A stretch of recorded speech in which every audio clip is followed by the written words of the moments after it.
We can just open up the floor to questions. I'm sure there's a lot of potential connections to be drawn between these two slightly different approaches to the question of politics. Can I get any hands? Anything? Yes, please. I think one question for Giovanni and one question for Ben. For Giovanni, I'm wondering, you mentioned Saint-Simon and Simondon. So I'm wondering, and reticulation, I'm wondering what do you understand, or how do you understand the difference between the two forms of reticulation in Saint-Simon and in Simondon? Why? Because Saint-Simon has this idea of realizing socialism through reticulation. That is to say, to build a rail, to create a network with which we can distribute the resources and products in a better way. So then he believed that with that, then with reticulation, then you can realize socialism. And you also mentioned that Simondon has this of understanding computer network and so on as a form of reticulation identified with the magic phrase. I'm not going through with that, but I'm wondering how, because the term reticulation can be is very general, so I'm wondering if you can articulate more about that. The question for Ben is, when I was listening to you, I thinking that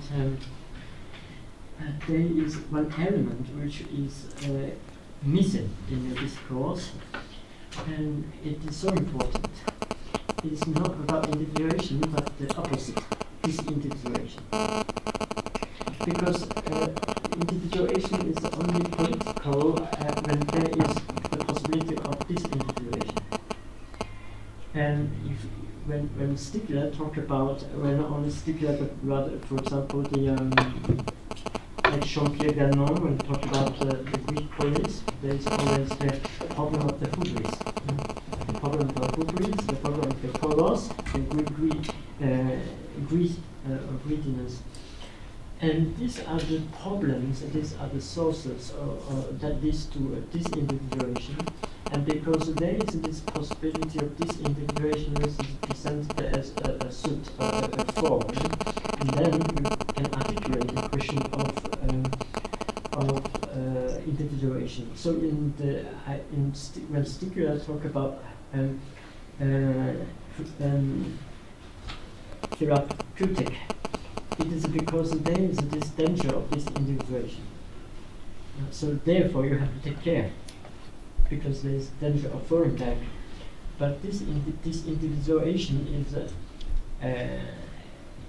has a completely different meaning in Simondon.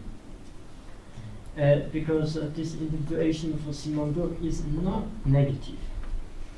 This individuation is only one phase in the process of individuation. That is to say, when there is a change of structure, so they run from one structure to another, then this is what we call disindividuation. So I'm wondering if you can, what do you think about this when the question of disindividuation is taken? Because it seems to me it is something that is it is the condition that we talk about, the political of individuation. Thank you. You want to take that in the order we got them? Yeah. Cool. Thank you. Well, Saint-Simon. Well, I mean, he's trying to find ways to reconstruct Europe after the destruction of the Napoleonic Wars, but trying to set up a kind of political system that won't lead to the same problems of the 18th century. And his solution is to hand political power to industrial and social scientists. With the additional, you could say, with the additional homeostatic layer that science itself has to become a new Christianity. There's one of his famous pieces of writing is called The New Catechism of the Industrialists, and he's very explicit about this. We're not reading these things into him. He talks about creating a new Christianity, and so are all the early socialists in France. I think maybe he has plans to reticulate the productive and system, and maybe that's true, but politically it's fairly technocratic in our language. Maybe I would see Fourier more as a reticulator of productive and desiring libidinal economies. As for Simondon, well, yes, I mean, there's two words. There's reticulation and then there's network, réseau, and he uses both, obviously not interchangeably, but in the same context to describe the same kinds of relationships, both when he's talking about the magical phase and when he's talking about, well, new technologies, either the sort of Hertzian technologies of radio, or, I mean, he gets very excited about this, I think, in Psychosociologie de la Technicité, about new satellites being sent up into space. And the reason why he's excited about that is that whereas radio had played this important role during the war as a kind of, it essentially played a role in cultural closure, he's hopeful that sort of global telecommunication systems will open up national cultures in precisely this sense. As for the recovery of the magical phase, I accept that he's never quite explicit about that, but I do suspect that that is what he is thinking, because part of his notion of what pre-exists the Gestalt phase shift is precisely a network-like perception of the world in which everything constantly oscillates between points and grounds. And so the idea is that if we integrate the technical schemas of network technologies, we'll sort of return to a kind of de-alienated perception of a wider technical environment. But it's true, I think that is what he's doing. I think there's a kind of implicit citation of Jung as well about this kind of stuff. Oh, interesting. Yeah, thanks. That's a really good question. Well, it's a good question, but I think the answer is relatively simple, actually. And I think with regards to Stiegler, once we incorporate this individuation, the point still stands, I think, precisely because if disindividuation is a part of psychic and collective individuation, that's, if you see what I mean, that's how I use that concept. It's necessary for new forms of psychic and collective individuation. So if you take the political argument that disindividuation is somehow collected to the political, it either has to be everywhere or it's exclusive. So in this sense, I think I would side with Simondon against Stiegler, in that disindividuation must be considered as a general condition of psychic and collective individuation rather than part of a political regime of individuation, if that makes sense. Does that kind of answer the question? It's not really particularly extended, but I think, yeah, it's kind of almost restating the point, but I think it can be incorporated. Do you want to come back, or should we go again? Yeah, sure. Let's open the floor again. I see a hand.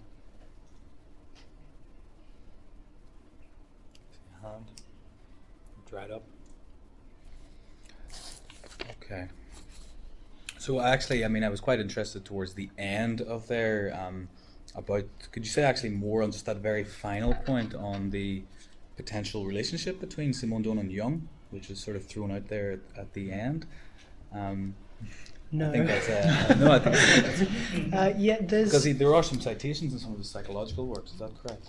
Yeah, I mean, So, this is, I mean, I don't know this for sure, but I think Simondon develops his notion of individuation from Jung. It's a Jungian concept, kind of psychic energy.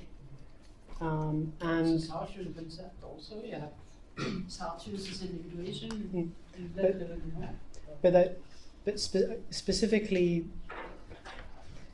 I think the other aspect it's not that he just simply reproduces Jung. There's some quite important differences, but an interesting kind of comparison you can make with Jung's conception of the individual who has a surplus of psychic energy that can't be resolved within a kind of social context. So they have to leave the social context, invent new values, and then attempt a reintegration, which is the model of Zarathustra and the tightrope walker, which is explicitly cited in the Individuation.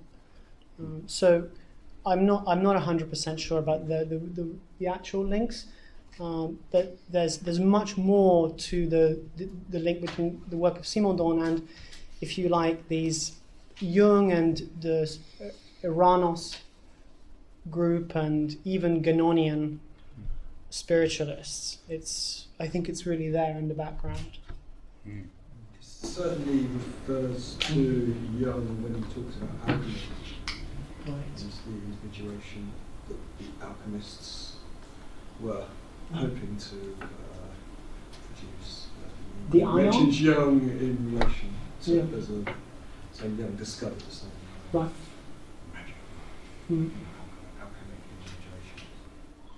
So does that make individuation a sort of alchemical process at the level of the human?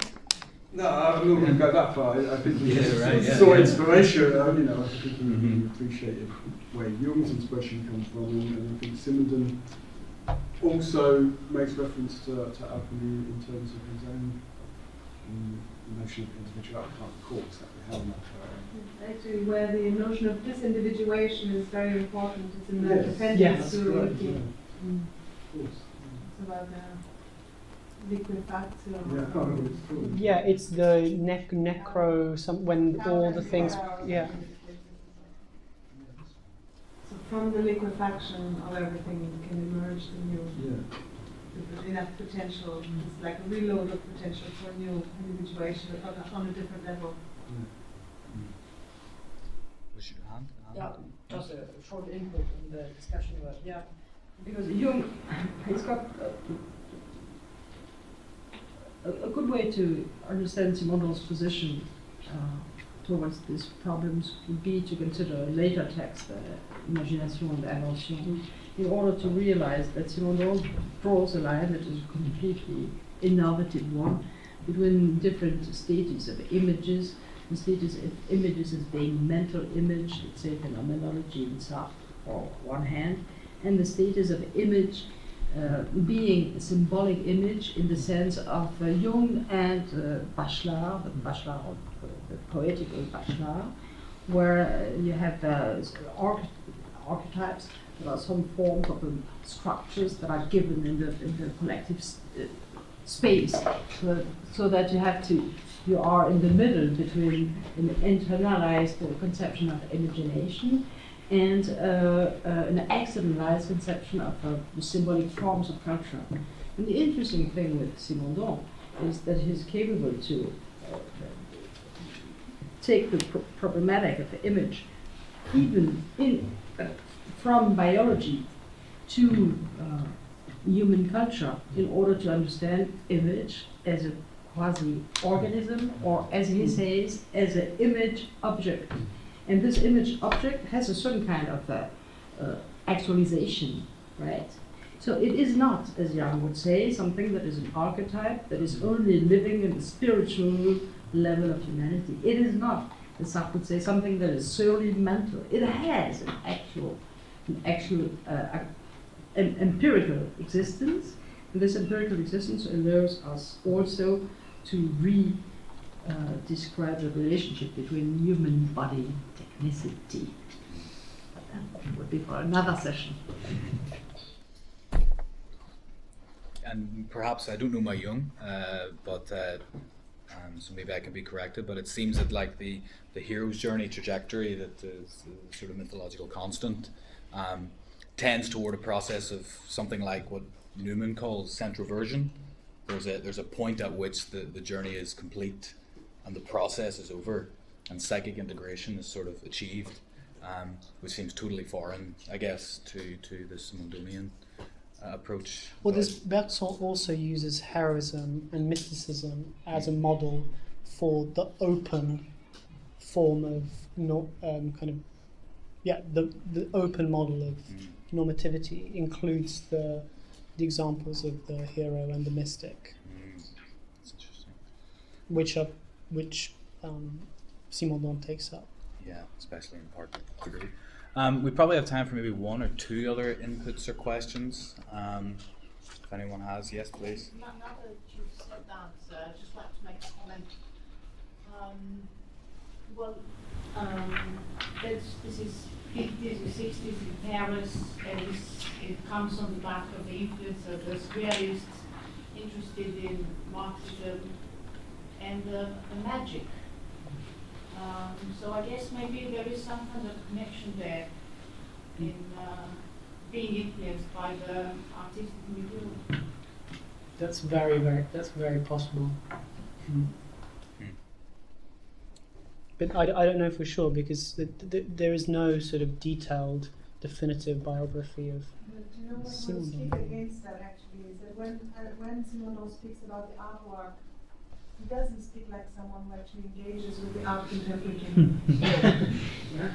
Well, he speaks from the surrealist object, but then, I mean, you know, He doesn't l'objet surréaliste. sound like, he doesn't sound Early like someone 50s, who's right? actually engaged with the art contemplatively. So he sounds more like someone who says, if you don't forced to go to a museum and look at something, you know, that kind of thing. But if the influence could be there as a kind of zeitgeist, I think, indirectly in his conversations that were happening in publications rather than his own investment, and didn't sound to me like he was particularly interested in his contemporaries in terms of what was happening within art at that time.